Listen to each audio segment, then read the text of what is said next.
Hello dear students, आज हम पढ़ने वाले हैं कि एंटीबायोटिक्स का यूज़ कैसे होता है। एंटीबायोटिक किस तरह से काम करती हैं, किस तरह से जर्म्स को किल करती हैं। हमें पता है कि एंटीबायोटिक्स जो होती हैं वो जर्म्स को किल करती हैं। तो एंटीबायोटिक, एंटी लफ्ज़ का मतलब होता है मुखालिफ, ठीक है, खिलाफ, और बायोटिक का मतलब होता है लिविंग ऑर्गेनिज्म।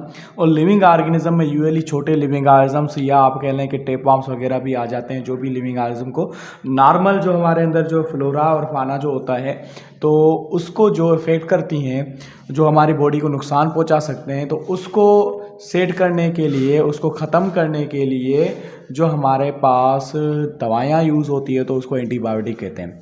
अब एंटीबायोटिक किस तरह से काम करते हैं। एंटीबायोटिक जो है हमें मिलती कहाँ से। कुछ स्ट्रेप्टोमाइसिस जो है बैक्टीरिया और पेनिसिलियम जो है इससे जो है शुरू से जो है निकाली गई, अभी भी इससे ज़्यादा निकाली जाती हैं एंटीबायोटिक्स।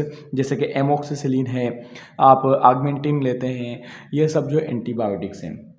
अब एंटीबायोटिक्स जर्म्स को किल करती हैं, लेकिन ऐसा क्या करती हैं? क्या उनके पास कोई जो है कोई ऐसा औजार है जिससे जो है किल करती हैं, या इस तरह से किल किस तरह से करती हैं? तो किल भाई ऐसे नहीं होता कि एक बैक्टीरिया को जो ना ऐसे कोई जो है ऐसे कट कर लिया या मार लिया किसी भी औजार के ज़रिए से, ऐसे किल नहीं होता। ये उसके अंदर किसी ऑर्गेनिज्म के अंदर कोई मैकेनिज़्म हो रहा होता है, उस मैकेनिज़्म को जो है वो ख़त्म कर देती हैं।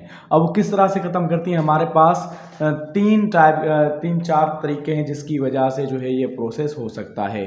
तो चलें मैं दिखाता हूँ आपको कि कौन से प्रोसेस हैं। तो एंटीबायोटिक्स जो होते हैं, एंटीबायोटिक्स जो है हमारे पास जो है तीन चार, चलो मैं आपको सिंपली बताता हूँ, बुक से नहीं दिखाता। तो एक तो ये कि इनहेबिट करती हैं,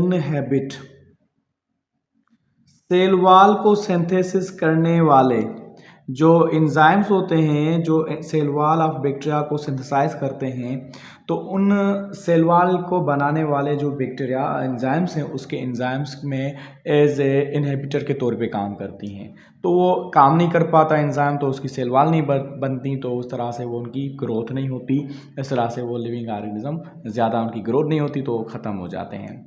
उसके बाद दूसरा है एंटीबायोटिक्स इनहेबिट करती हैं। दूसरा तरीका ये इनहेबिट प्रोटीन सिंथेसिस। हमारे लिविंग ऑर्गेनिज्म के अंदर प्रोटीन सिंथेसिस का प्रोसेस होता है जिसमें न्यू प्रोटीन बनती रहती हैं, उससे जो है एंजाइम्स बनते हैं। तो ये प्रोटीन के बनने का प्रोसेस जो है उसको रोक देती हैं, उनके एंजाइम्स को इनहेबिट कर देती हैं। एंटीबायोटिक्स कुछ ऐसी होती हैं वो इनहेबिट करती हैं nucleic acid formation. Nucleic acid क्या है? डीएनए बनना, डीएनए आरएनए, ठीक है। तो डीएनए का जो रिप्लिकेशन जो होता है उसको करने से भी रोक देती हैं। तो लाजमी बात है, बैक्टीरिया को दूसरा बैक्टीरिया बनाने के लिए उसको पहले रिप्लिकेट करना होगा, तो वो रिप्लिकेट करने ही नहीं देती, ठीक है। इसके अलावा जो है और कौन सा तरीका हो सकता है? Antibiotic that interfere metabolic pathway. दूसरे जो इनहिबिट करती हैं, inhibit by interfering metabolic pathways. मतलब मेटाबॉलिक पेथवेज क्या होते हैं? जो भी हमारी बॉडी के अंदर रिएक्शंस हो रहे होते हैं उसको मेटाबॉलिक पेथवेज कहते हैं। तो उसके अंदर जो एंजाइम्स काम कर रहे होते हैं, तो एंजाइम्स को ये रोक देती हैं, तो वो काम नहीं हो सकते। तो इस तरह से वो बैक्टीरिया जो है मर जाता है, इस तरह से उसकी ग्रोथ भी नहीं हो पाती। तो इस तरह से जो है बैक्टीरियाज को कंट्रोल करने के लिए या किसी भी माइक्रो ऑर्गेनिज्म को कंट्रोल करने के लिए जो एंटीबायोटिक यूज़ होती हैं। That was all about today.